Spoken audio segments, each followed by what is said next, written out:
open in prayer.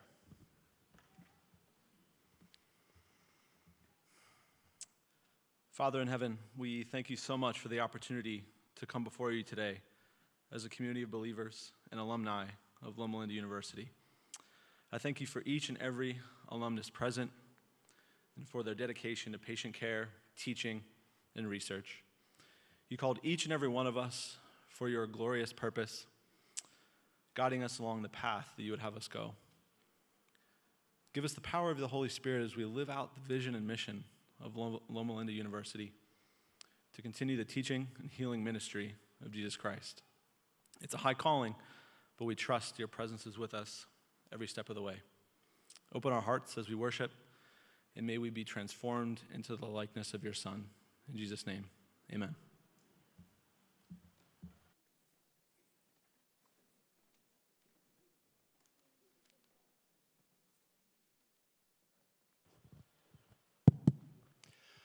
Welcome. It's a bit of unusual weather for Southern California, so it's thinned our crowd a little bit, I think, but we're glad to have all of you here at this fourth homecoming weekend. This is a special time, and we kind of follow in the pattern of alternating Friday night and Sabbath morning between international stuff and community stuff. Tonight, we're going to feature some community stuff. And so it's a pleasure to have you here to share with that. And thank you, Sean Smith, our fifth-year graduate from the School of Pharmacy. It's good to see Sean back here again. A number of you have asked me what's happening in Ukraine and how is Loma involved. So let me update on that quickly. There's been a variety of things going on. We actually have a small clinic in Kyiv that we've been helping for some time, led by a psychiatrist by the name of Yuri Bondarenko. And about a week ago now, Thursday, they evacuated their families from Kyiv, but kept trying to run the clinic for several more days. Finally, Saturday night, they decided they better pull out. So they've done that, reestablished a clinic at a border town close to Poland called Chernivtsi. But now they've settled into a pattern of they have a little bus they use for hauling people around. They buy food in Chernivtsi, fill it up with bread, other food and stove, drive the 350 miles back into Kyiv each day, offload the food to people they can help there, turn around, pick up people that are trying to evacuate out of Kyiv and bring them back out the next morning, back, turn around again and go back in with food and come back out with people. So they have that pattern kind of set up. We also have a surgeon from Uganda who did his medical training in Ukraine and married a Ukrainian lady. They have a daughter, Michelle, it's about 10 years old. They went back home to renew Michelle's passport. And their town, their little town, is just a mile or two from the nuclear reactor that was just captured and damaged. And they think so far there's no radiation leak from there, but there's been that concern. So they're in the process of trying to get them out of the country as well at this point in time. One of our other faculty members, Alex Dubov, is actually working with a Ukrainian shipping company. Was at our warehouse today picking up a lot of supplies we could donate. It's gone into a container. They're shipping that over there to help with medical supplies over there as well. So there's a variety of things that we're doing to try to help with the situation in Ukraine. I want to begin this evening, though, with sharing a video with you. This was sent to us about 6 weeks ago, and it's featuring the clinical staff in Kyiv. This is a group that has a small hospital. They have about 10 beds. They run an addiction medicine program. They had several COVID patients. They have a dental clinic, other sort of stuff in Kyiv. And they sent this video out, as I said, about 6 weeks ago, having no idea what was coming. So I want to share that with you. And then immediately following that, we're going to start into the evening program. And we're going to be sharing just 2 videos with you about the COVID life and what's happened here at the hospital. So let's start with the Kyiv video and then move on into the next one. Thank you.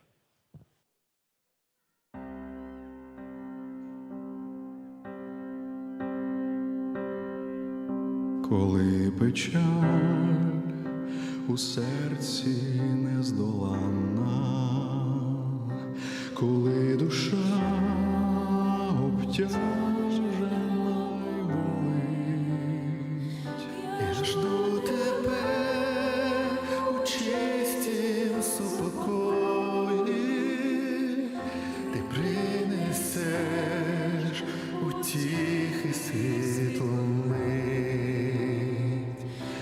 сил даєш, іду крізь люті шторми, ти сил даєш, долаю гори всі. Я міцний, бо ти зі мною поруч, зі мною ти у силі і красі.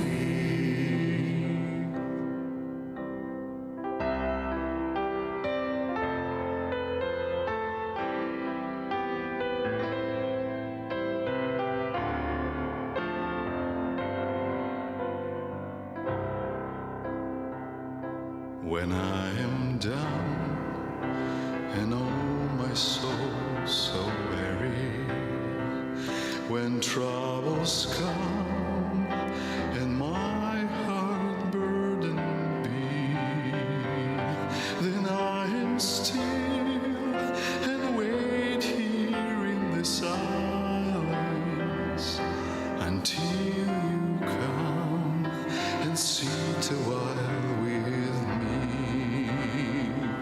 You raise me up so I can stand on mountains. You raise me up to walk on stormy seas. I am strong when I am on your shoulders. You raise me up to more than I can be.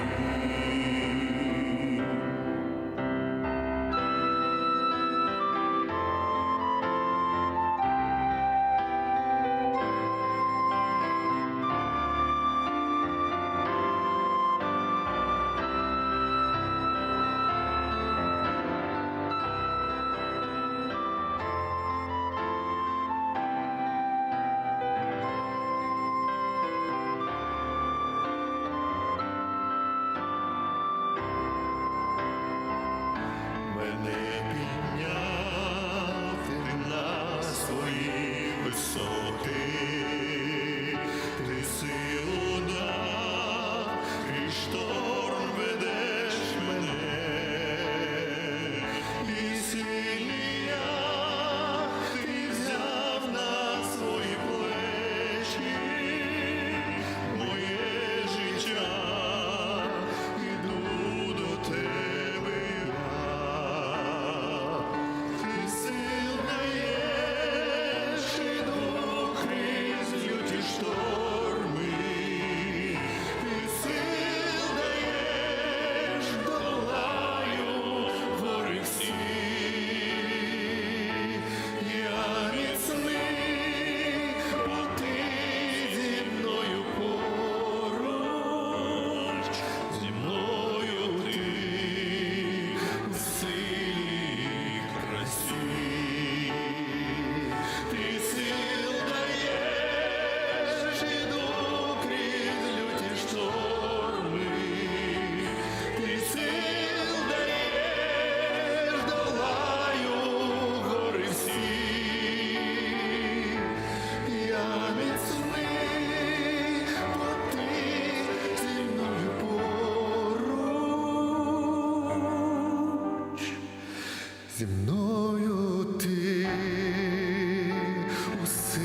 Health Organization today declared the coronavirus a global pandemic. What we now know is that it's spreading from human to human. The president sought to reassure the American people, saying, quote, "We are marshaling the full power of the federal government to protect the American people."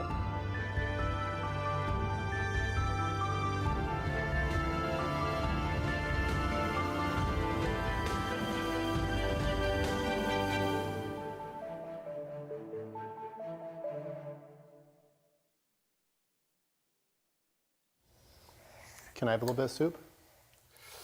Oh. Is that pretty good? Should we eat some real food though? My name is Michael Matus. Spent the first half of my life in Michigan. Came out to Loma University School of Medicine, went to med school. That was when I met my now wife. We were both doing an MBA program together. One of the things that actually attracted me to Mike when we were, dating and everything else was he's always been a partner. Even when we had kids, he's part of the bedtime routine. He was always kind of right there being a parent with me. Before COVID arrived in California, I think Sarah and I had a sense that there was a balance, a cadence to life. Work in the hospital, she works very hard, but then when we're at home, we can relatively let that be and be able to spend an acceptable amount of meaningful time together. Once the COVID surge came, it's very fair to say that it's been a sustained chaos. A SARS-like virus, which has infected hundreds in China, has now reached the United States. The concern, of course, how to stop it from spreading. The World Health Organization today declared the coronavirus a global pandemic. Globally, the death toll has now topped a staggering 3 million people. 3 million people.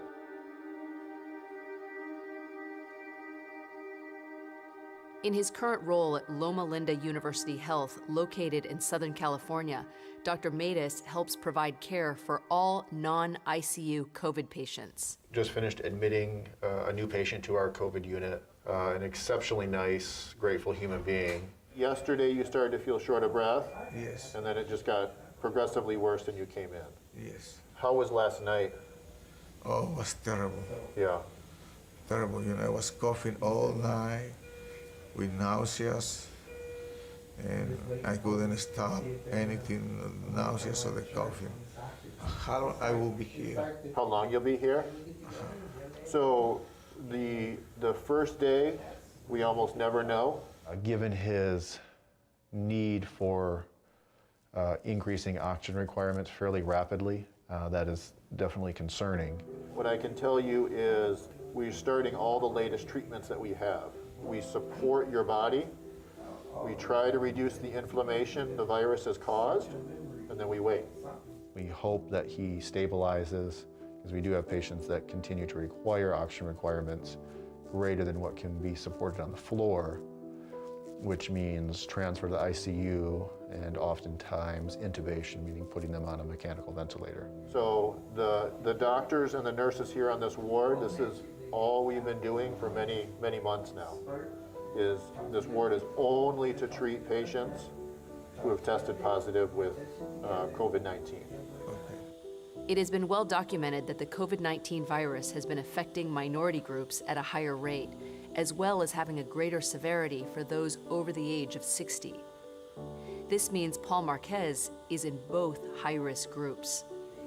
I always pray to God, It's always a sense of being afraid, it's in the back of your mind, but it's always hope that you believe that something is going to be positive. Okay.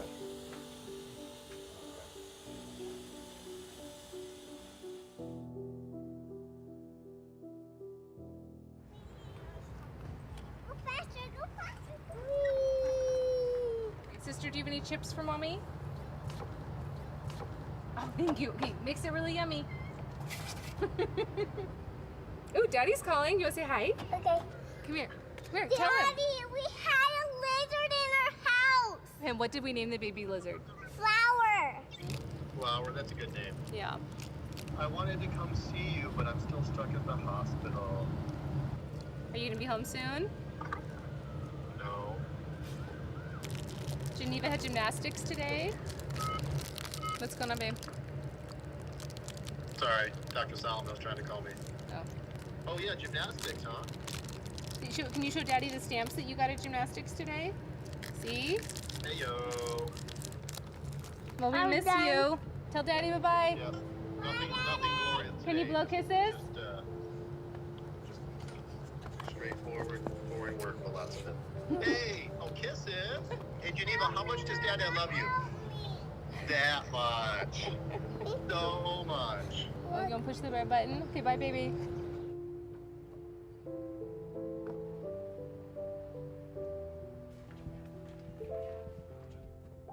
As a physician leader in the hospital, Dr. Matus oversees the care of all non-ICU patients, which during the pandemic meant attending hours of meetings, asking exhausted physicians to work extra shifts, and trying to find new ways to fight against a deadly virus. If you're seeing COVID patients, you have to have an N95, which makes your nose run a little bit. The oxygen's okay, it's adequate, but it's not great. We weren't taking it off a lot, so you better drink a lot of water or you're gonna get a terrible headache.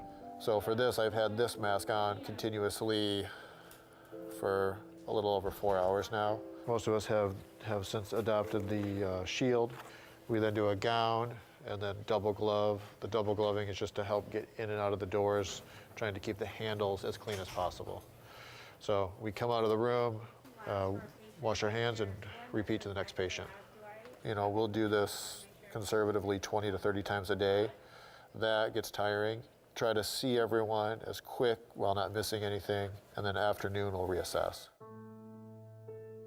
People would come in and everybody's short of breath. There's a lung inflammation. The oxygen is just not getting through inflamed tissue from the virus. The virus causes inflammation. So what do? We give medicine to try to lower the inflammation, and we force oxygen through that inflamed tissue until that inflamed tissue is less inflamed. 2 days after Paul Marquez is admitted for COVID-19, Dr. Matus is seeing no signs of improvement. We just checked on patient M. He went from 2 liters to high flow very quickly, which made everyone quite nervous that, was he going to progress and need mechanical ventilation. You think I'm gonna be better? I'm hopeful. I can see that you are a Christian doctor. We try hard to incorporate both as best we can appropriately, meaning the medicine and then also the faith aspect too is very important. I'm still pastoring. You are? Yes. Where at? In Corona, California.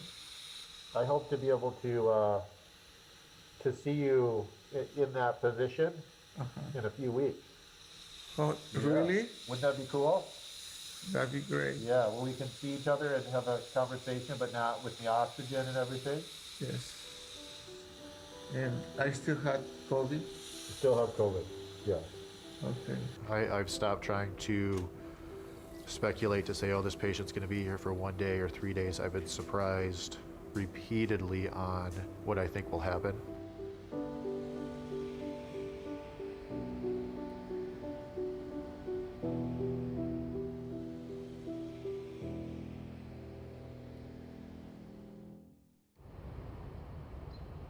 Every morning during the pandemic, hospital leaders join a Zoom call to share current COVID statistics as well as any important updates. Okay, it is 8 o'clock and we will get started. Today, the numbers across our hospitals are 342, 6 deaths, and 33 discharges. I'm sorry to put you on the spot, but one thing, we have to report our crisis care guidelines. So what that means is all the hospitals are progressively falling apart. And by falling apart, meaning they have no beds, they have no staff, they have no nurses, they're out of doctors.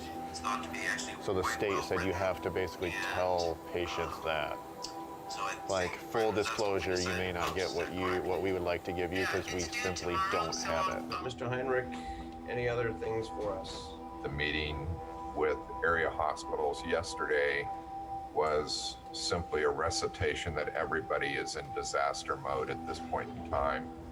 I think if the situation continues to escalate, we will need to start asking some hard questions. So thank you everyone for enormous effort to just keep the wheels on the wagon right now. That's really where we're at, hour by hour. Thank you.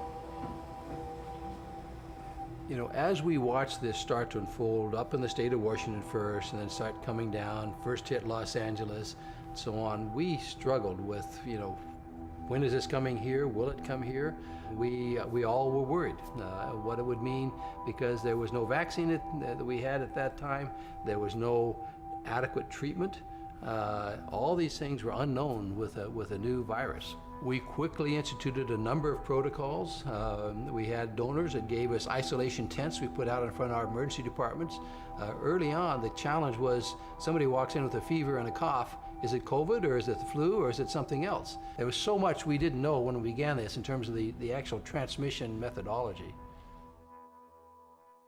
While the hospital struggles to keep up with the COVID pandemic, Dr. Matus is concerned that Paul may have to be moved to the ICU and placed on a mechanical ventilator, a form of life support. I will keep it short, but just to update, how are you doing emotionally, spiritually in this journey? Spiritual, I have high spirit. You do, good, good. Do you have any medical opinion? What's going on with me? You're now in the phase where many people are, where you've gotten the medicines that we think will help you. Now we wait. We support you for your body to turn the corner. Would you be okay with a short prayer, and then we'll let you rest? Please. Okay.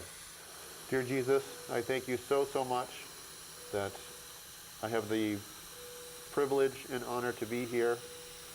He has been so gracious and positive, allowing us to do our very best, be with the entire treating team. I again am so grateful for the blessings that we are aware of and the many that we are not. In your name, amen. Thank you, Doctor. Hang in there, my friend. God bless you. After visiting Paul, Dr. Matus talks with the nurse about the challenges of treating COVID patients. Yeah, we're going to have two family meetings. One specifically is just not eating. So is she not eating because of something organic, infection, something else, or is it from severe depression? The problem that I see also is that they don't have anyone else with them to be able to guide them through or be the support that they need. Families go through the treatment process with their loved ones. Yeah. We've removed that. No, it's hard. Yeah. All right, everybody. I'm Lindsay with PT, and I'm here to exercise. Dr. Matus. We're going to represent all of the medicine today. Got it. Okay, so take a big step forward for lunges, and then come back up and switch to the other leg. Come back up. We're doing 20 total. Oh man, you guys do this every day? Yeah, that's a good one. 7. Now find some space either on a wall or on a counter. We're doing push-ups. A counter will be easier or harder because it's lower. Our next exercise is for your hip adductors. So you're going to bring your foot up, knee and foot up. The exercise, if you're on the ward, you're going to get conned into it. So I felt weirdly better after it. Well, feeling goofy doing it, but everyone was doing it also, so it normalized it. And we'll end with quad stretches. So find something to hold on to if you need balance. Stand on one foot. You can go for it.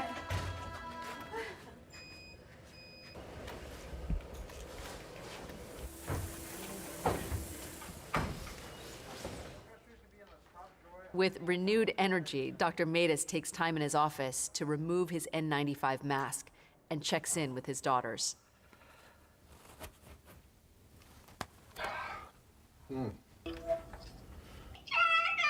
Hey, just checking in. Checking in. Playing, but I want to go back at home now. No? You said you're playing right now? All right, I'll see you in a little bit, okay? Okay, I want you back at house or not. Yeah, I will. Love you, love you. I don't push away button. Mike truly, I would say, didn't get a day off for a year. Even if he was scheduled to be off, he would be gone before the kids woke up. He came home every night, but most of the time it was after the kids went to bed. And if it was before, he would say goodnight, and then while I was finishing up bedtime or cooking dinner, he would be asleep. Most hospitalists nowadays will do 80 to 90 hours a week and then not work at all the following week to rest, and then they can see their family a little bit. For Dr. Matus and many other healthcare professionals, the need was so great they couldn't take time off to see their families. Our faculty medical group has, give or take, 1,000 clinicians, lots of fancy trained specialists and subspecialists and super specialists, but all of the non-emergent procedures and surgeries were canceled. So the super specialists suddenly didn't have any work to do, and we were just drowning in work. It wasn't just the physical part of him being gone, it was also he was just so drained. He had nothing else to give when he got home. He was gone a lot, and I don't want him to feel like there's any resentment there or anything else, but he did miss a lot of when our kids were so little. He has like his things with them. They wrestle on the ground, and I know it was hard for him. I mean, he really was, and as a family, we agree he was where he needs to be.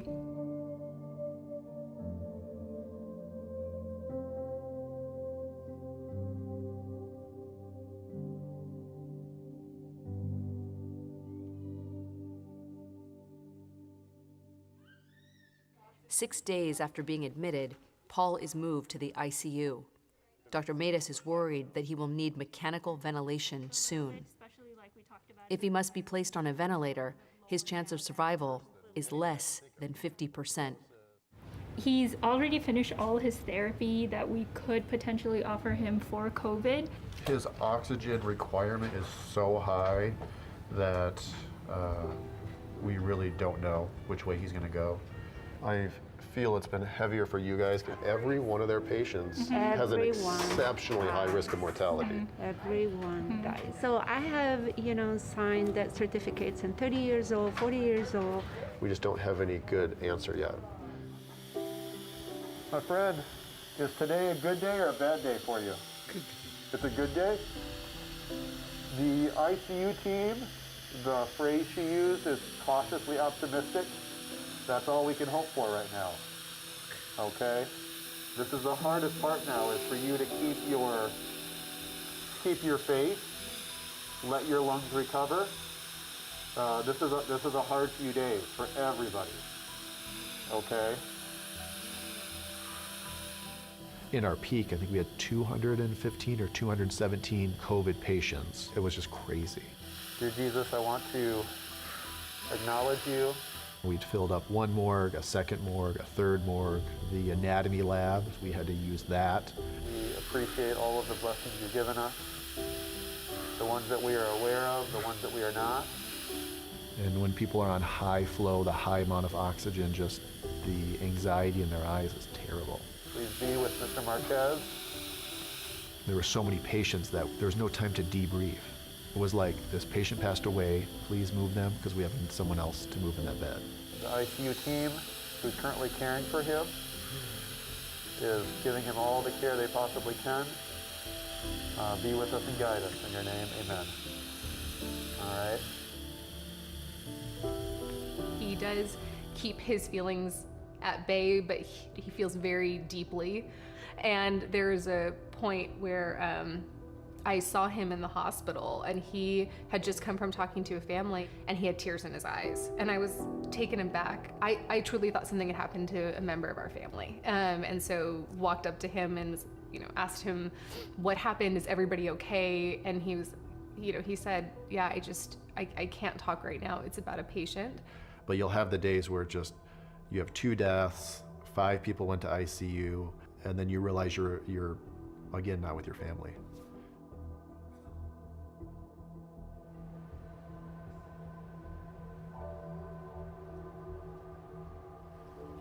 Over the next 2 weeks, Paul has been fighting for his life against COVID-19, including a week in the ICU. Dr. Matus makes another visit, hoping for some positive news.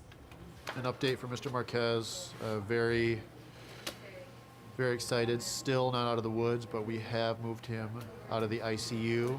We retested him and confirmed he's not actively shedding viral particles, and his family was able to see him today for the first time in 2.5 weeks.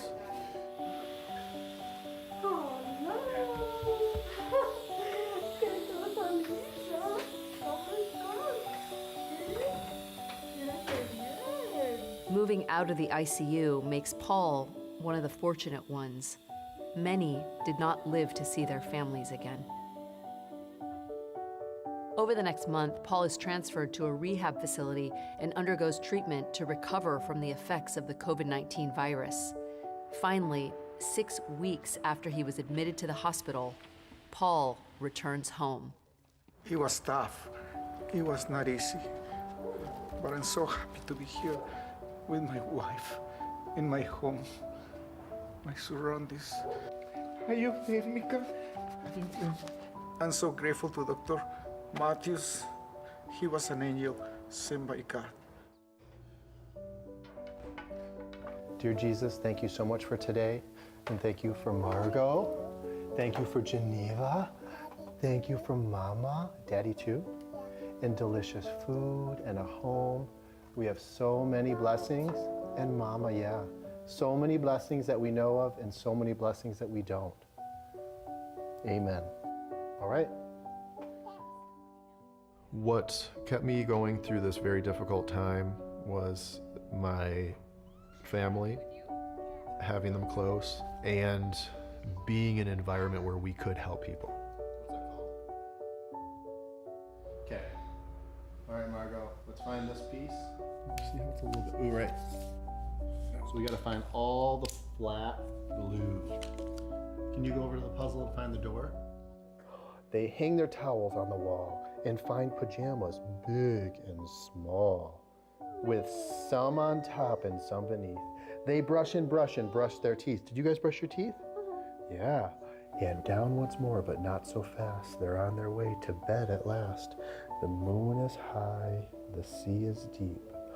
They rock and rock and rock to sleep.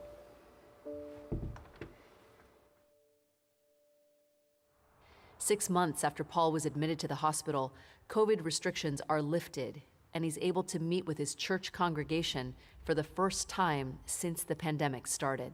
It feels, for me, very emotional. You know, I feel when I was driving here, I was feeling like crying. When I was sick in the hospital, I thought that I was not going to make it.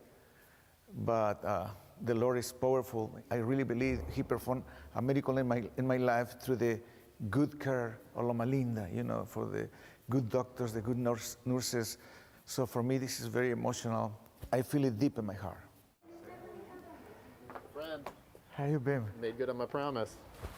I'm so happy to see you here. And you look well.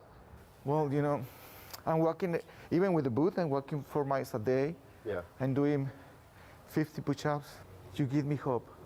Working with you was one of the, reminders that there's so much more than the medicine. You know, the medicine is important and all of the therapies, but to address everything. I remember that day when my phone was broken and you bring the screen protector to change it. Yeah. When you were so busy, that really touched my heart. Yeah. Because I realized that was one of your only connections to your support, right? You know, when Adam couldn't come and visit, when other friends or family couldn't come and visit, it was the phone. It's something small, but that's exceptionally important, I think, for you. Thank you. Yeah. For my daughter, my wife, myself, I say thank you. Yeah. From the bottom of my heart. It was a validation of this is why Loma Linda, why we are working so hard. The interventions, the care, the love that we gave him, physician, nurse, physical therapist, occupational therapist, nutritionist, and just this entire team of people, if that was not set up, and in some parts of the world that wasn't set up, he would have died. To see him well recovered, back in his own environment was very rewarding.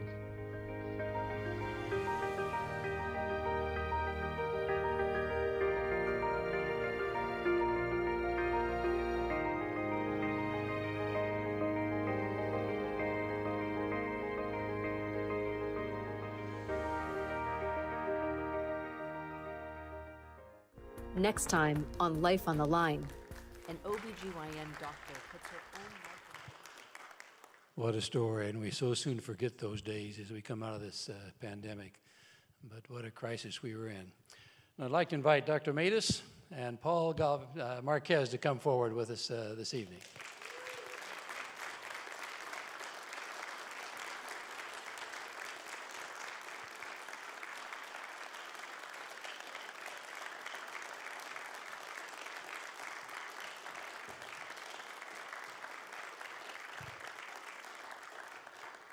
And before I talk to them, I'd also like to invite the other heroes of this thing, Sarah Matus and the two girls, to stand with us.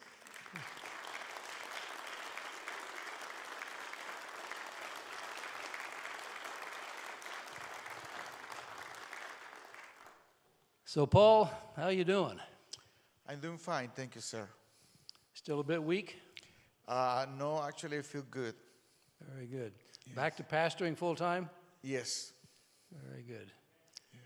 Very good. How long has it been now since you was discharged from the hospital? Oh, my God, you got me there. Probably, I don't know, probably, we'll say probably a year, probably a year. Yes. A year? Yes. Yeah. Very good. Michael, is life back to normal up there? Not really.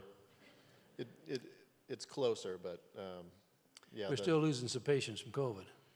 We are, but as of this morning, we were down. So in January, we were back up to 100, just shy of 180 COVID patients again with Omicron.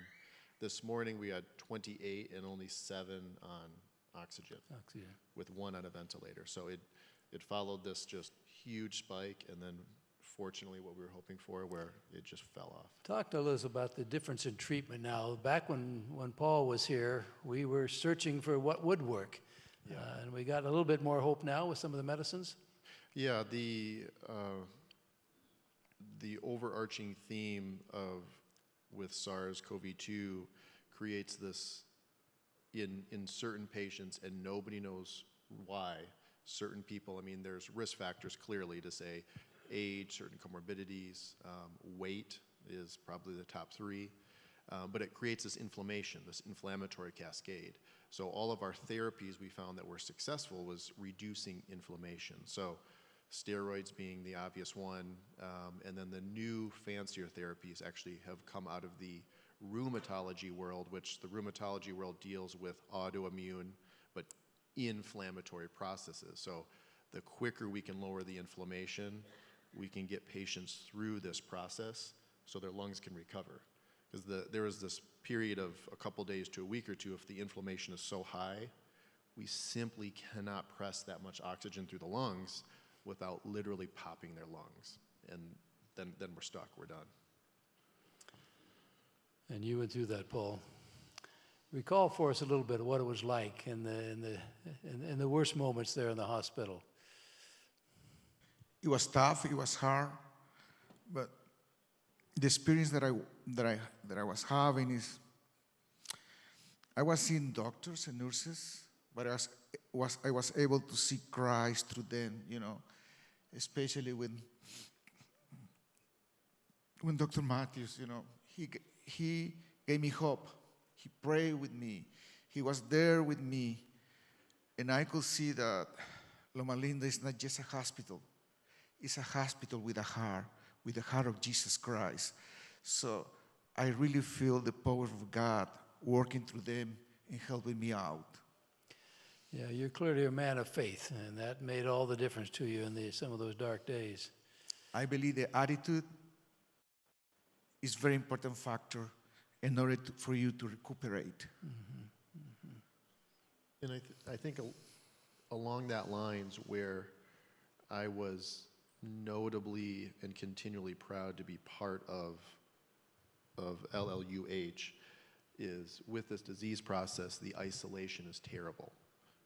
Meaning early on, and this feels like 40 years ago now, that was just the changes and evolution that has happened with testing and therapies and the personal protective equipment, but that wore on the staff so much to have patients in isolation, anxious and short of breath the entire time they're here until they turn that corner when the inflammatory cascade drops down.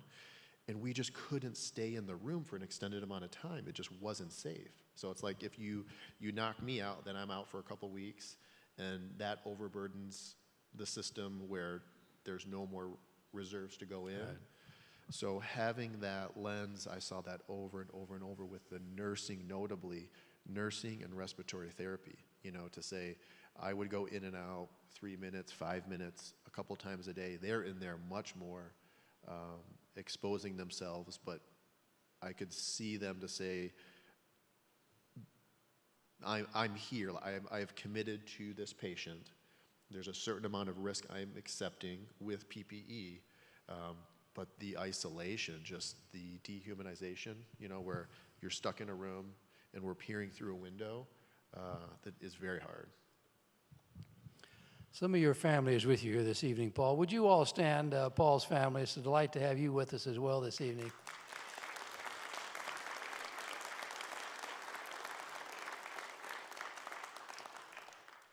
Thank you. It's a privilege to be able to care for patients here at this place. Thank you, Michael, for what you represent and what you do here. And what a moving story. We wish God's blessing on you as you continue your pastoral ministry. May the Lord bless you. Thank you very much.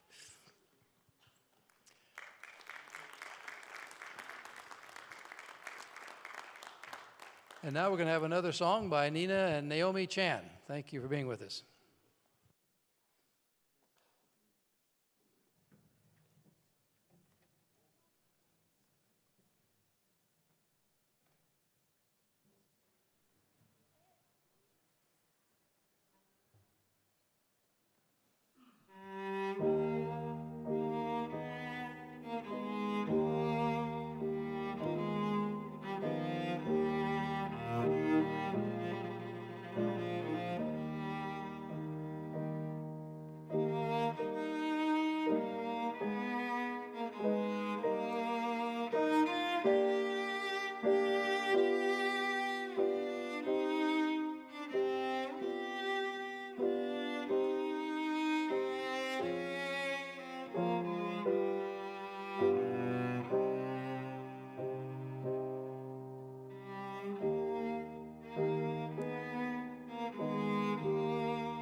Thank you, Nina and Naomi.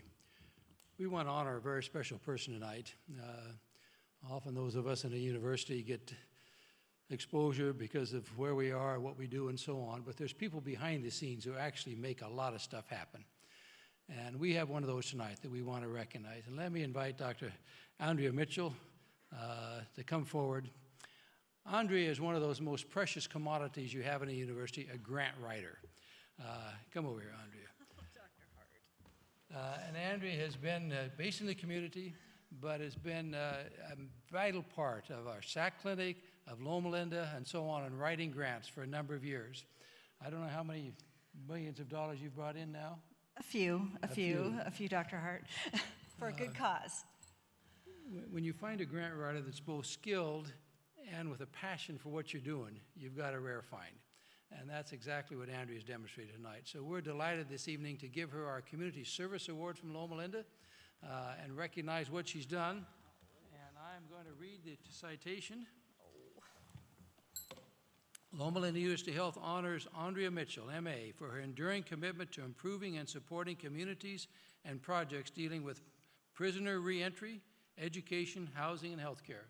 And I know you've been a big one in the prisoner issue as well. Trying to work on it. For her outstanding and successful grant writing endeavors resulting in resources that have directly benefited private and public sectors in our local communities, for her alignment and commitment to the mission and values of this institution to continue the teaching and healing ministry of Jesus Christ, and presents to her the Community Engagement Award, Loma, California, March 4, 2022. Oh my gosh, thank you so much. Congratulations. Thank you so much. And this goes with it.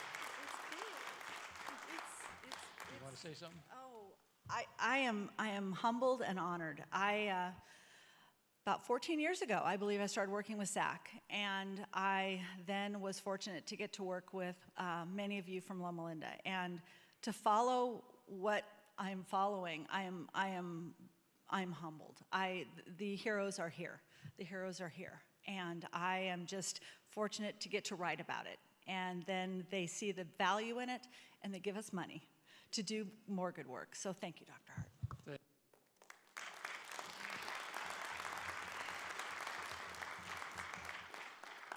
And we're going to see one more video now, the other end of COVID at the beginning of life.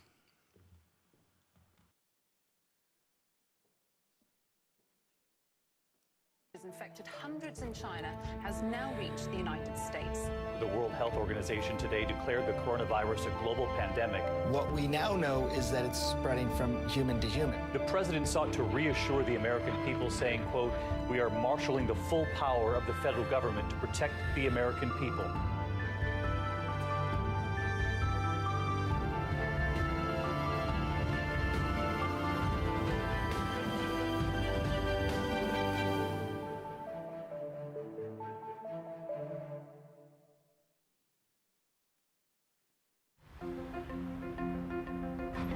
You go really high. Are you gonna go to the moon? This way? No, it's high. That is high. Red left. Red left. Hike. Oh. So my family is fabulous. I love them so much. I am married my college sweetheart, and he's a wonderful husband and father, and we have 3 beautiful children together, 2 boys and 1 girl.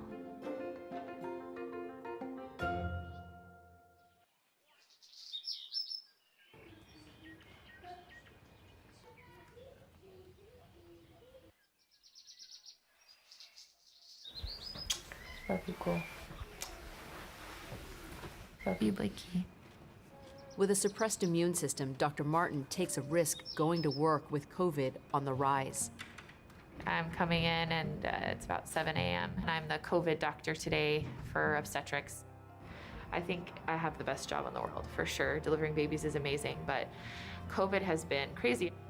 And I'm just about to go to our morning sign out, which is where we review everybody. All of us doctors, we're scared too every day. We come in and I have a family. We don't want to get sick. But also part of me feels like I've prepared my whole life for this. The hospital was empty from COVID, and our L&D kept going. We still were like, okay, well, we know we're gonna get it. We know we're gonna get one. And then I do remember our first one because it was actually a patient who was an asymptomatic positive, and everyone went like, oh, we have one. And she was totally fine, and so I think we were like, okay, well, we could do this. As the weeks went on in June, we started to see them come. It's mentally, physically, emotionally exhausting to have to do like all the gear, and then, you know, you're taking care of these really sick patients, and then running back to do a normal delivery, and then running back to something else. So, and plus it's just like there's this thing that just sets with you where like you just don't know what's coming in. And we're used to that in OB, but like this is like next level. Like you don't know if someone's gonna walk in really, really sick or not. And so you're just kind of like on the edge all day. I'll shift, you know, just like, okay, I've got 30 hours about where I'm here, and I just have to be on my A game. Blanca Rodriguez, a pregnant woman of 28 weeks, comes into the hospital with difficulty breathing. She was found to be COVID positive. So Blanca had come in, and she was one of, I think, our first or second patients who we saw progress. And I remember seeing her struggling to breathe. I remember thinking like, oh my God, this is what we've been worried about. She is really not doing well, and we're gonna need to make some adjustments. She probably needs to go to the ICU. She was having escalating oxygen requirements, and I was very worried about her, very worried about her. But yeah, there's zero lung movement at the bottom. All I heard is some rails bilaterally, and the upper airfields, it's like wheezes, rhonchi, and hardly any air exchange, like minimal. If Blanca's oxygen levels drop too low, they'll have to perform an emergency C-section to save the baby. You can tell when you ask her to try and take a deep breath, she doesn't. Yeah, so that's the other one. Like, so the plan would be if things required like urgent emergency, then we would try to do C-section in the room. But if we can't wait, we would prefer to go down to the OR. Okay. Over the next few hours, Blanca's condition worsens. Dr. Martin worries that she and her baby may not survive. The team decides the best course of action is to medically induce Blanca into a coma and intubate her to save her and her baby. I think it's so hard on us, both as the patient and as the physician. You know, I just walk in, I just meet you, and I'm trying to build rapport with you in about 45 seconds, and then I have to also tell you, we're gonna need to intubate you, I might have to deliver your baby, and you might not survive, and let's FaceTime your kids real quick.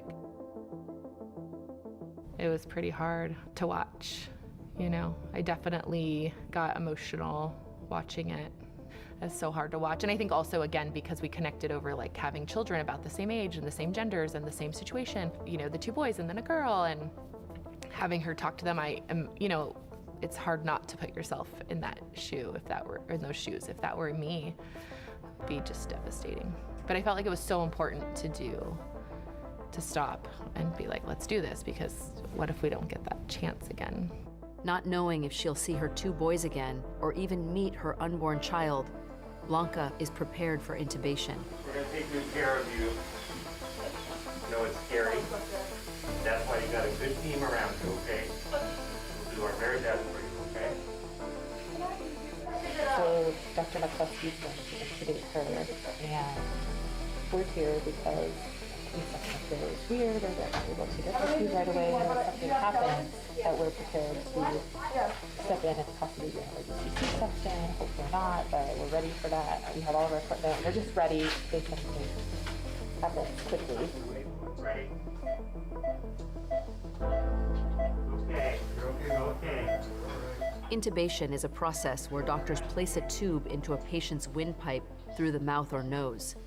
It is necessary when the lungs are too weak to get oxygen in on their own. In other words, it will be the only thing keeping Blanca and the baby inside of her alive. Thanks, everyone. You guys are amazing. We are just leaving. Our patient at 28 weeks unfortunately had to be intubated.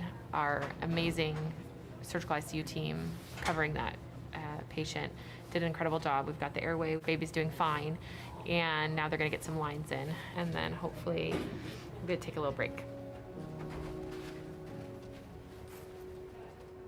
We live in that world all the time, and you learn how to deal with that stress and anxiety of, is this the right choice? But you know, we have data to guide us, and we have knowledge, we have experience to guide us. But with COVID, it was like, okay, well, the stakes are even higher now. They're all extra sick.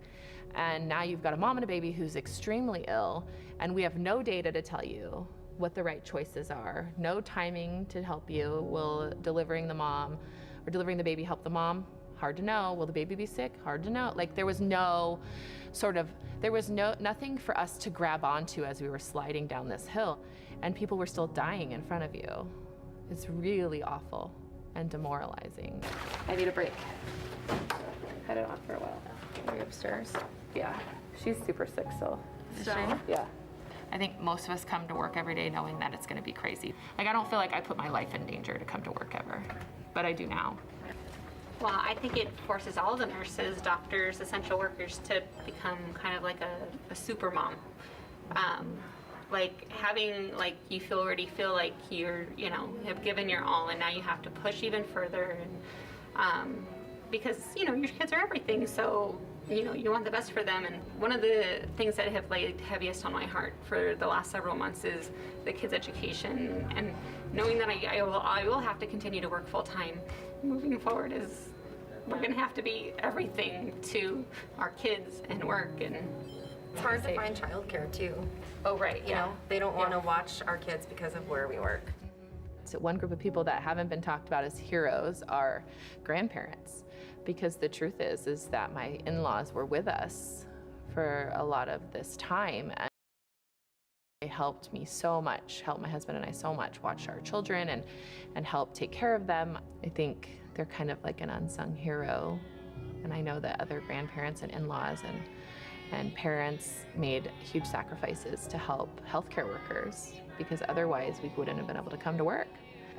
I do feel sad. I mean, like, you know, there's a fair amount of time that I missed with my kids that you can't get back. So, but I just pray that my kids will understand that someday. Back on the unit, Blanca's oxygen levels continue to drop so low that her baby is now in danger. It's critical for Dr. Martin to perform an emergency C-section.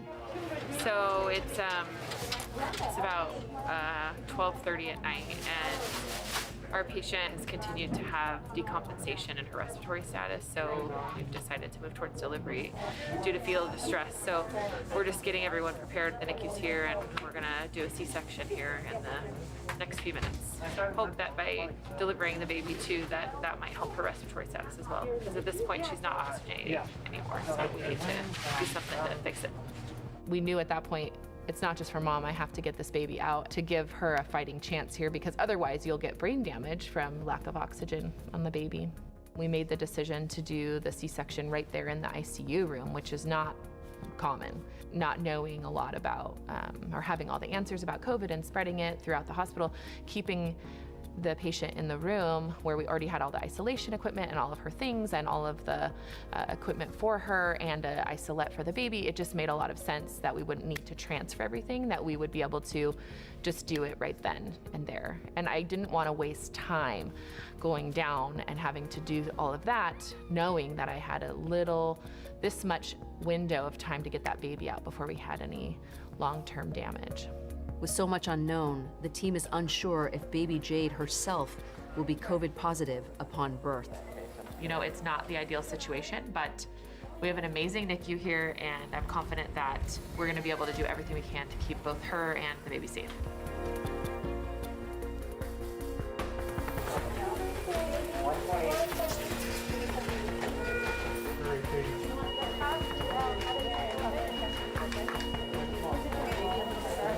Born at just 28 weeks, baby Jade is not able to breathe on her own. The NICU team races to place a breathing tube in.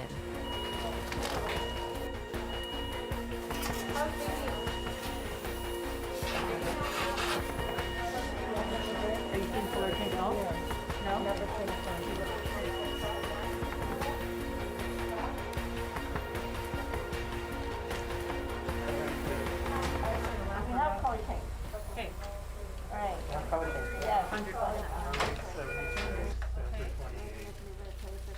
Baby Jade survives her delivery and will continue to fight for her life inside the NICU. Okay, so it's 8 o'clock in the morning and I'm headed home. COVID has made everything much more challenging, including last night's C-section. But I'm really grateful for our teams that come together in those kind of moments. It was touch and go for a while, but I'm happy to report that the mom and the baby are both doing so much better. Now I'm going to go home and I'm gonna go see my kids and husband and just be really grateful that I'm healthy and they're healthy. It's kind of shifts like this remind you of what's really important. I think the biggest struggle is coming to work and being so invested in saving people, preparing for this, taking care of such sick patients, and then going home and having to like shut it down because now your kids just want to play like hangman with you and they want you to play Twister and read with them, and you have to like shut down all the horrific things you just saw and like become the fun, happy mom that you normally are. I think that was the hardest part, for sure.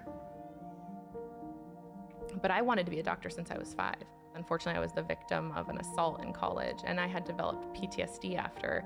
And so part of PTSD is sort of losing sight of hopes and dreams. I had floundered a little bit, but it was actually an OB-GYN and a well woman visit who saved my life, essentially. Not because I was suicidal, or anything like that, but because I was so disillusioned and so suffering so much from PTSD that she basically reached her hand down in the hole and helped me out and got me into counseling and was like, you're not okay, this is not okay. And once I got into counseling and did some treatment, I was like, I want to go to medical school. And so, you know, it's ironic, I did become a OB-GYN, but certainly that colored a lot of where I was, because I just thought that person made such a difference in my life, and it wasn't in a labor and delivery room. It was just in a physician visit, and I thought how much power that person had to just take that extra minute and reach her hand down and save me.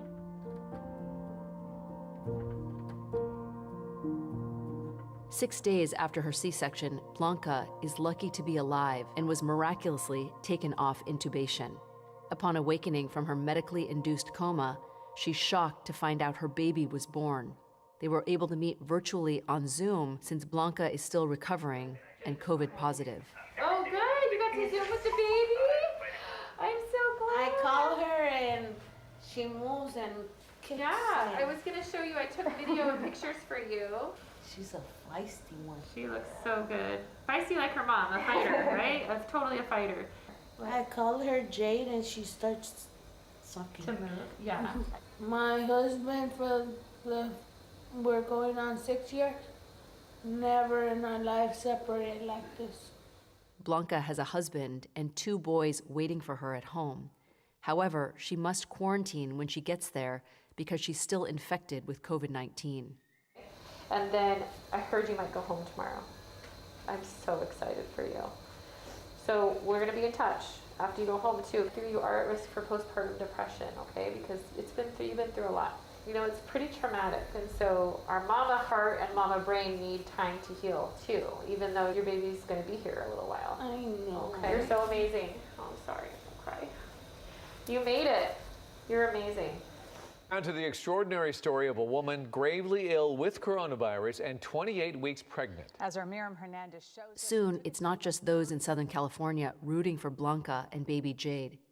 Due to its rare and innovative nature, Blanca's story gains national media attention. Now a mom who tested COVID positive shares her extreme experience. Waiting room, so they did an emergency cesarean section immediately, just right after she was intubated. Doctors delivered her baby via emergency C-section while Rodriguez was in a coma. What an incredible story. We are so happy mom and baby are improving every single day. As time moves on, one of Dr. Martin's worst fears is realized as she and her family come down with the virus. I did get COVID, yeah.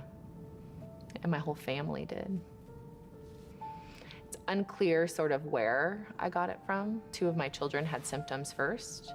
1 had been in childcare, so it's possible that it came from something like that. I don't know, but yeah, I did get COVID. I was worried I was going to die.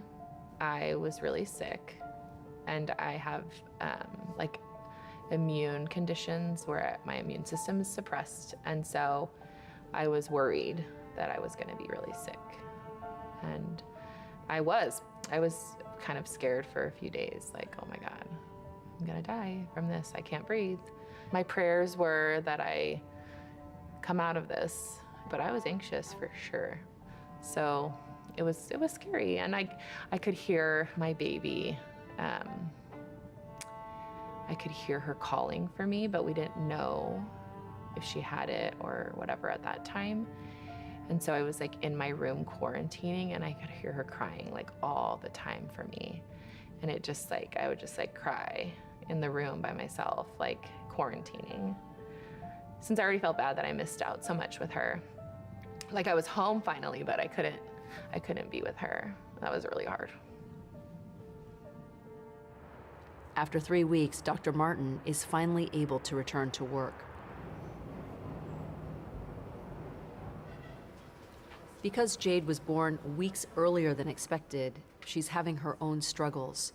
She has an intubation tube and is set up in an environment to mimic being in a womb. She's slowly improving, but only time will tell her outcome.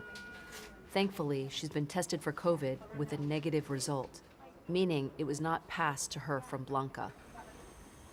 Baby was in the NICU for what I would expect an appropriate amount of time when you're born that early. We have to recreate the womb for that baby. And with any premature infant, it's like 3 steps forward, 1 step back. And so there's some breakthroughs and then there's some setbacks, and was there a while because she was born so early. But, you know, overall, I'm so grateful that she has done so well, and that the NICU did such an incredible job, per usual, taking care of such a premature infant.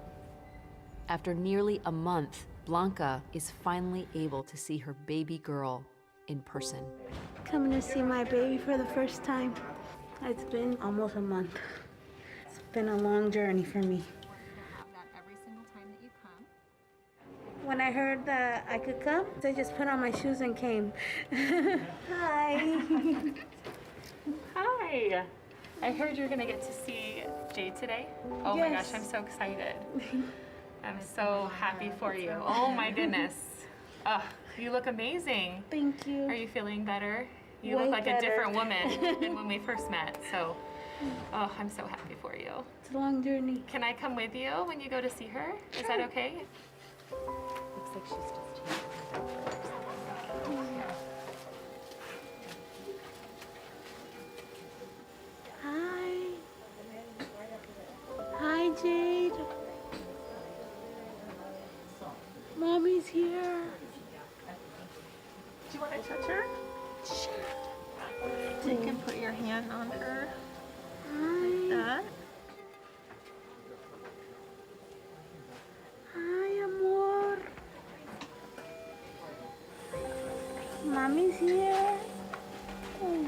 Look at how cute she is with her little fingers. Oh, sweet girl. It made it feel like all the 120-hour work weeks leading up to preparing when we had nobody in the hospital. All the protocols and guidelines that I had written with our team and revised 1,000 times, and all the times we ran through things and all the work, that it mattered. Yeah, it was worth it. After several weeks in the NICU, Blanca is finally able to bring baby Jade home. I came home from the hospital and straight to this room. My husband had a microwave for me and instant food I could make in the microwave. You'll go nuts if you're in your room by yourself. Caring for Jade still isn't easy. Blanca has to constantly monitor multiple machines to make sure Jade has oxygen and other important elements for her to stay healthy. All the while, her 2 other children are doing their best in remote learning. It's really hard because I'm over here and then they have school and I have to tell them, bring the computer over here. And I'm with one hand with the baby and the other hand trying to get the kids on school.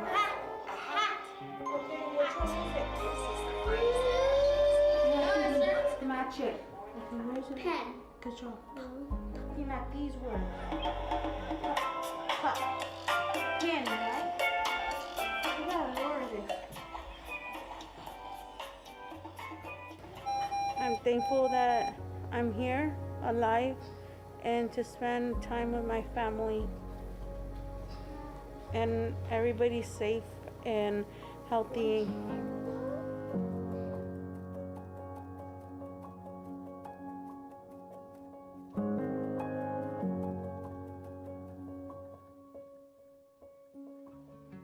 So when I started as a resident physician, I had a 1-year-old baby, and I missed a lot.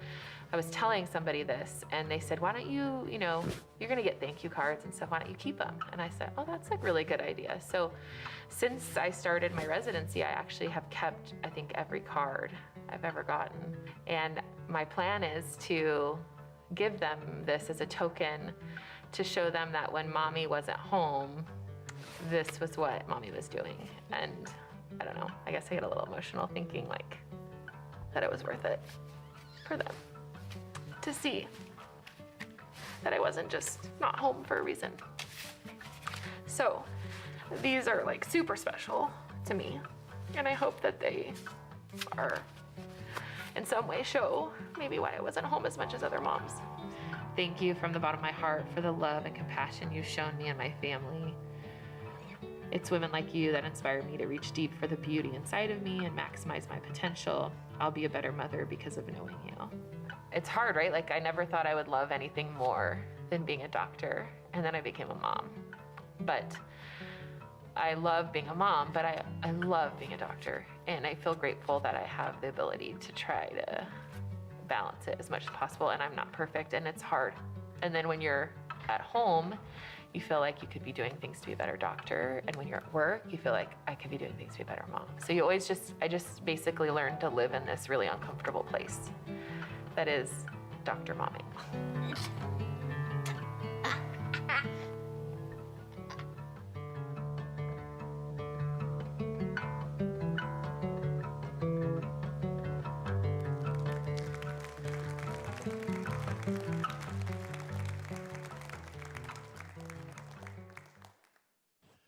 And please welcome with me Dr. Courtney Martin, Blanca Rodriguez, and baby Jade. Come on up.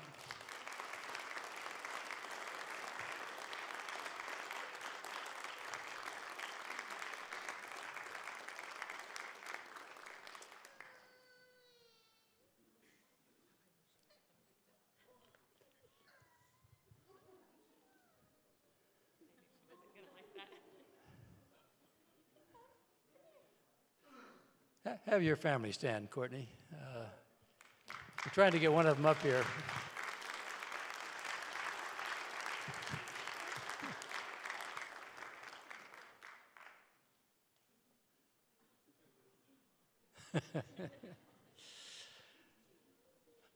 Blanca. Hi. How are you doing? Good, and you? I'm fine. And how's baby Jade? She's good. How old is she now? She is 1 year and 7 months. 1 year and 7 months.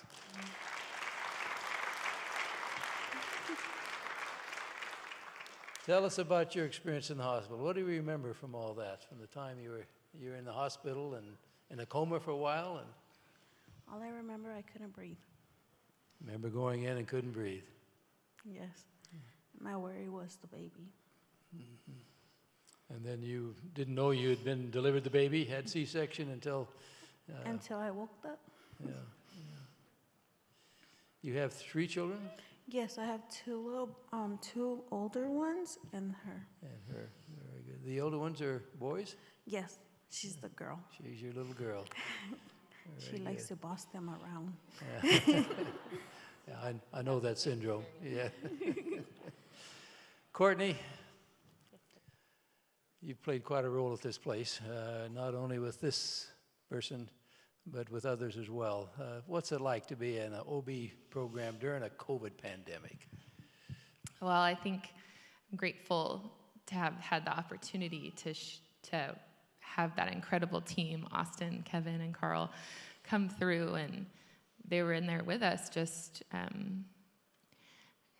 again, I think as OB-GYNs, we're sort of used to emergencies. You never know when things are gonna go awry or they're gonna be just fine. And it was, I genuinely mean that, similar to what Dr. Mattis said, that, you know, like, it feels like a lifetime ago, but yet we're still doing it every day. And I'm grateful for the Lord's influence in my life from the beginning. And I genuinely feel like possibly so many of the experiences I had before even coming to Loma Linda, that God was preparing me to be a part of this and be ready for this pandemic. I was a college athlete, and I used to say that there was nothing harder than being a basketball player in college. And then I became an OB-GYN resident, and that still was pretty close, but I think the Lord was likely just preparing me, my amazing husband, who's been my college sweetheart and went through all of that with me, for the pandemic. You know, our family is resilient, and you know, I think we just all have a place in God's plan, and I'm so, so honored. I would also say that I have worked with so many of the people here at Loma Linda, but to be in the trenches with people like Dr. Matus and the other amazing people featured, and my own team of nurses and doctors who are some of the most amazing people I've ever met. So I've seen so much beauty also through meeting people like Blanca and them and working alongside. And what we don't realize is the risk our doctors take, our nurses take, you took for your family's sake and everyone else during this thing. I mean, it feels much more controlled now than it did a year ago.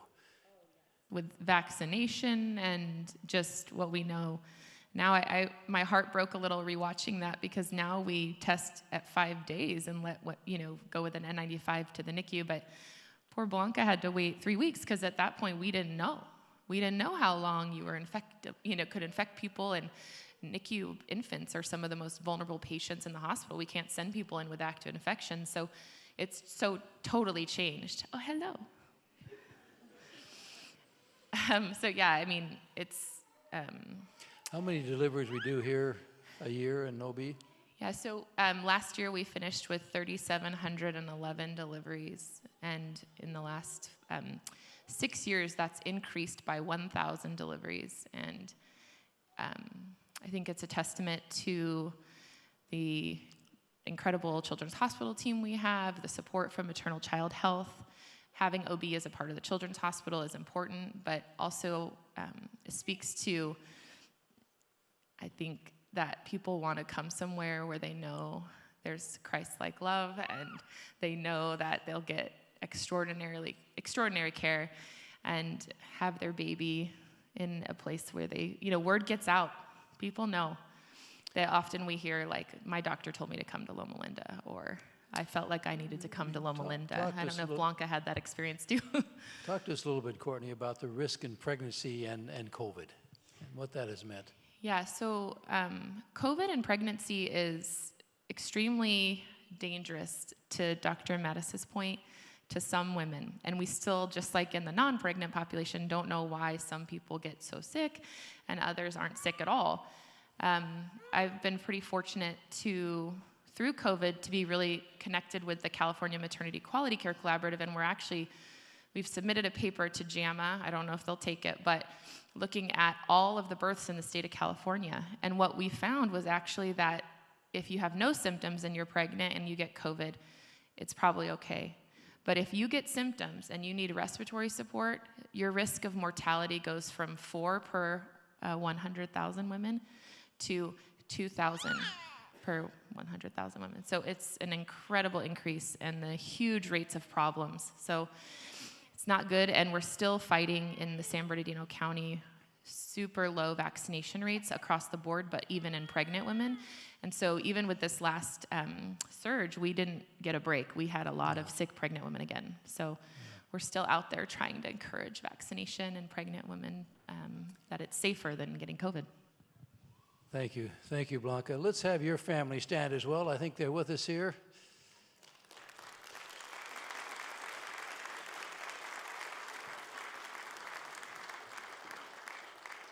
Thank you to both of you. Thank you for being a part of this place and what it means to so many of us.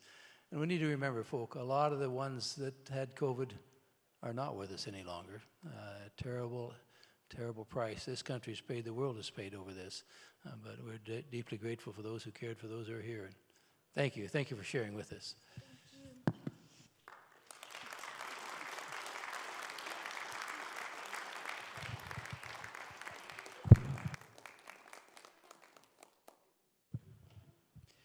We're going to watch one more short video from San Manuel Gateway College.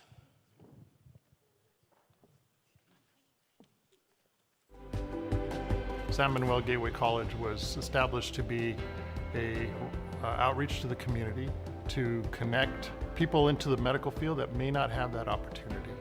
It's called Gateway College because it's the gateway into the medical field. These are entry-level positions, so our hope is that they will continue on in their education. And we've had success stories along the way, but more than anything is that the students that have come here, they have been able to see the mission of Loma Linda as a whole, and it has transformed their life. What we're trying to do is to, one student at a time, is to change the outlook for the community. The whole premise of our admissions process is to remove as many barriers as possible for them to be able to enter this training program. Because of that, we only have one admissions requirement, and that is that they have a high school diploma or a GED. We will take anybody that has a willingness and a heart to better themselves, and we'll take them where they're at and take them to the next level. Right now, our completion rate is right about 94–95%. We're graduating about 100 students a year now. The other part is, and this is the longer term goal, is to transform communities one family at a time. We know that this will be a pathway that will change the outlook for cities like San Bernardino. One of the things that I'm very proud of is that several of our students have gone on mission trips with the university. They have gotten to the place where they say, I want to give back. Even when you don't have very much, you can still share of what you do have. And that has been a very heartwarming result of our outreach in our school. My name is Donna Briggs. I'm 32. I was born and raised in San Bernardino. I have 4 children, so I started looking at technical programs to put me in a better position to pursue more education, and that's how I ended up here at San Manuel. I looked online and I saw a lot of schools wouldn't really work with my lifestyle. I'm the only provider for my family, and when I found this program, I didn't really think it was real. I was like, there's no way. And I felt like Loma Linda carries such a name and such a rapport that it just wasn't possible. It was too good to be true. I interviewed for this program while I was pregnant. I was like 8 or 9 months pregnant, but I knew this is what I had to do for my family. And when my son was born, he was born at Loma Linda, and they thought there might be signs of a tethered spinal cord. After the MRI, it was confirmed that he had a tethered spinal cord, and we had to schedule surgery. I was in the middle of lab and online lecture, which I did my best to still attend. I was kind of nervous that I wasn't going to be able to finish the program, or that I was going to miss too much being in the hospital. The most encouraging part was that when I reached out, Mr. Wild pulled me aside and he prayed with me, and it was just very encouraging because I felt like part of a family. I felt like they were going to do everything that they could to help me be successful, and I feel like it made all the difference. She is just a very positive person who has dealt with a lot of challenges and has always says, okay, I'm going to find a way to make it happen. You would never know, all of the challenges that she has, because she just says she doesn't complain. She says, I've got to do it. I got to do it. She has embraced this opportunity and just enjoyed every aspect of her training. And from what I understand, she is just a top-notch surgical tech and a potential employee. I just really want to be like the best in this field, and I do want to continue going. I see the CRNAs in the field also, and I feel like that's going to be my ultimate goal.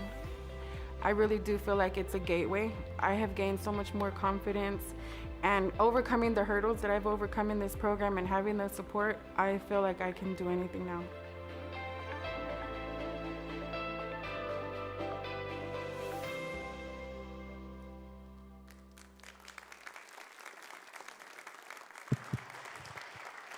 And let me welcome up Arwen Wild and Donna Briggs.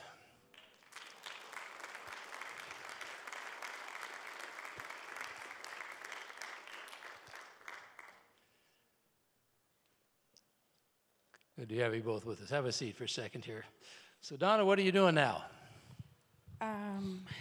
So now I just completed clinicals, and I will be attending our review course, getting ready for certification. As a surgical tech? Yes. And then?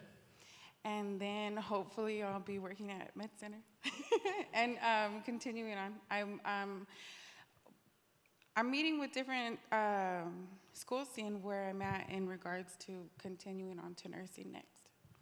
So you're heading for nursing, and I hear that you're heading for a CRNA, is that your goal? I really, really want to. Sometimes I find myself getting distracted when I see them getting the patient ready while I'm in clinicals, and then I'm like, okay, focus, this is what I'm here for. That's in the future, that's soon to be. And you're having a part-time job up here as well, I hear now? Yes, I was fortunate enough to find a new job here at Loma as of December. I am a teletech for the neurodiagnostics department. And I used to work in the kitchen at another hospital. Mm-hmm. I used to work all day, all night. So how's your family? How are your kids? My kids are good. My son now, he, because of COVID and he's in daycare, he has the runny nose. But we're going to be following up pretty soon with an MRI. His doctor, Dr. Hannick, was pretty confident in the way things went during surgery to correct the tethered spinal cord. And my oldest is now looking into technical careers because that's just kind of the way to go for this generation. Mm-hmm. And I think my daughter is inspired by me. Maybe it's by her doctors, but now she's always telling me her name's Dr. Elisa. So. Very good. Yeah. Arwen, what's Gateway College done to you? Gateway College has been an opportunity to go full circle in my educational career. After spending over 20 years in San Bernardino City public schools and planting seeds of education is the pathway to choices, and that's what I would tell my students. And I would say, stay in school and take care of opportunities and take advantage of opportunities. But I also knew that they had so many barriers stacked against them that having these opportunities, even when I say go to community college or you can go to college, I knew that the percentage of those students going right out of high school was going to be very small. So when this opportunity to be a part of a pathway right here in their own backyard was, to me, a dream come true. And when Dr. Hart presented that opportunity to me, it was an answer to prayer. 6 years ago now, something like that we started and been going. And Donna, that's been a life-changing thing for you. The college, not just the education, but the supportive environment. And everything from the very beginning, because when I found this program, I just knew that I had to do whatever it took to get started. And then I did realize, too, finishing is also important. And I didn't know how I was going to afford any of it or anything. And from the very beginning, every time that I have reached out, I have had answers. And then if they didn't have answers for me, they're like, okay, we'll get right back to you. We'll see what we can do. From financial aid and stuff in the beginning, they were like, well, we don't have financial aid, but we do have scholarships. And so every time I have expressed a need, it's been met. So I'm very grateful. And it wouldn't have been possible without that. Yeah. And this man. Yes, absolutely. I was nervous too. I remember I was approaching the secretary and I was trying to keep it like hush hush because I lived off of overtime, and while my son was in the hospital, I wasn't going to be able to work overtime. And so I was trying to tell the secretary, like, I might be late on my payment. And then she was like, well, tell Mr. Wild. I was like, no, I don't want to bother him. And she was like, just tell him. And then, oh my gosh, we were crying and praying and everything.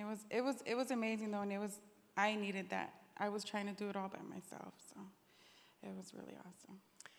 Well, Narwin, because of your commitment and what you've done, we also want to give you our Community Service Award this year. If you'll come over with me. And let me read the citation. Loma University Health honors Arwen R. Wild, M.A., for his support and advocacy of the underserved and disadvantaged youth in our local communities, paralleled by his passion for transforming students' lives one person at a time. For his personal investment in the future of our youth, which have stabilized many and launched them into successful careers, thus exemplifying effective community engagement and services, and for modeling in word and action the institution's values and mission to continue the teaching and healing ministry of Jesus Christ, and presents to him the Community Engagement Award, Loma Linda, California, March 4, 2022.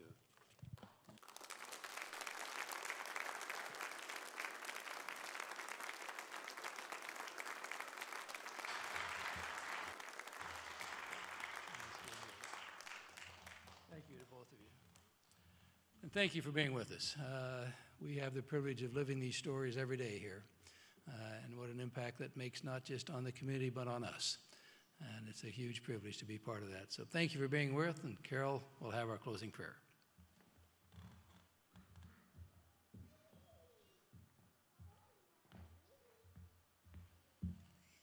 Before I pray, all I can say is, wow, this has truly been time well spent. So would you please stand with me and bow our heads for the benediction. Our kind and Heavenly Father, we thank you so much for this institution. We thank you for this time we're spending together in this alumni weekend, being able to reconnect with each other. And as we leave from this place, we ask for your protection, and for the remainder of this weekend, whatever we do and say, may your name be glorified. In Jesus' name I pray, amen.